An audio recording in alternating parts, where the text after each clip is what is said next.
The father of an Edmonton teen found across the border in Oregon is thanking police for what he calls an outstanding job. In a statement saying, "Well, my daughter was missing for 8 days. I know the police force worked around the clock to find her." Going on to say, "I believe there needs to be more funding and attention paid towards this type of crime. Every law enforcement agency across Canada and the U.S. should access the newest and best equipment available."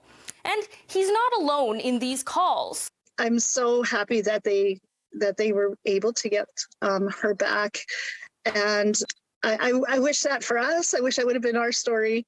It's been 6 years since Mekayla Bali last saw her daughter, Mekayla, who went missing at the age of 16 from Yorkton, Saskatchewan, seeing parallels between the two cases. Definitely the way she disappeared seemed very similar, right? They went to school, but they didn't really go to school, and just vanished from there. Tips have also pointed to Mekayla crossing the border into the U.S. Recently, her image printed on vehicles that run commercial routes from Mexico to Vancouver. But Bali sees a glaring difference: how police handled the investigation in those early days, pointing to a news release sent out the night the 13-year-old in Edmonton was reported missing and connecting with other agencies. There was immediate and strong action. I know that it took quite some time before our CMP had gathered CCTV from Mekayla's situation. Bali is calling for law enforcement across the country to work with experts in child exploitation to come up with a more uniform national approach with cases of possible child luring. So I think it's really important that we look at what kind of resources do our police need? What kind of resources as parents do we need? You know, I certainly was aware. I went to seminars about social media and watching your children, and we still fell victim to it. Now, as for the man charged in this latest case of the missing Edmonton 13-year-old, 40-year-old Noah Medrano made his first court appearance Tuesday on charges of kidnapping, rape, and sexual assault, with the Clackamas County District Attorney telling City News they expect federal charges as well.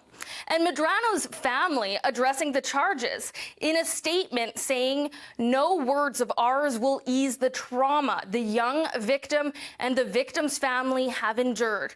If such words existed, we would offer them with all the sorrow and anguish that fills our hearts. Our greatest hope is that this young person and their family are able to heal through a combination of time, support, and love." Going on to say, "We love Noah unconditionally, which includes loving him even through the most unthinkable of acts. Our love does not mean that we condone, excuse, or minimize these acts. Vehemently, we do not. There is no excuse for harming a child." As for the father of the 13-year-old, who is now back home in Canada, he says there may never be enough charges, noting his daughter has a lifetime of pain ahead of her, saying the man charged deserves no less. In Edmonton, Carly Robinson, City News.